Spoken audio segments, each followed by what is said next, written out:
那这本是一个 very first animal book，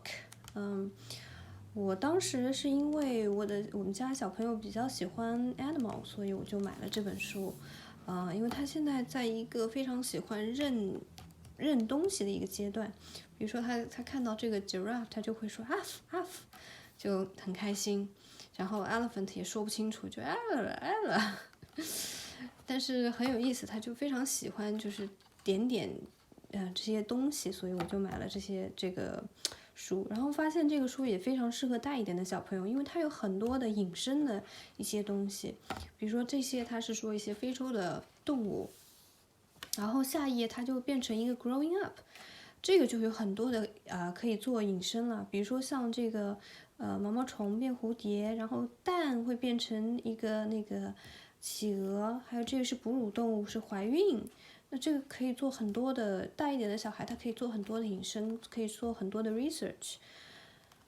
然后后面是 a place to live， 这个都是一样，就是每一页它有一个 topic， 然后这个围绕这个 topic， 我觉得大一点的小孩可以完全做很多的一些 research， 然后把这些做出来，他就学了很多的东西。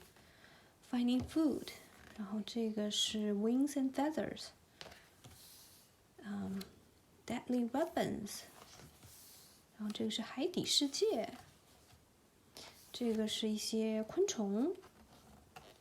就真的每一页都很有价值，然后 hot and cold， 然后这是一些动物的图案，这个是 sending messages， 就有些东西其实对大人来说可能也是一个非常新的一些知识，我觉得如果在家的话，大人可以和小孩一起做一些 research， 然后把这些东西都写下来，应该是一个很好的 homeschool。In the dark and animal journeys，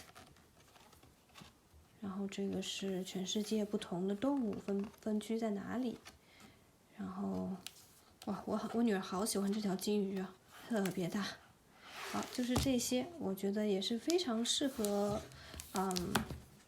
至少到5岁我觉得可以看的。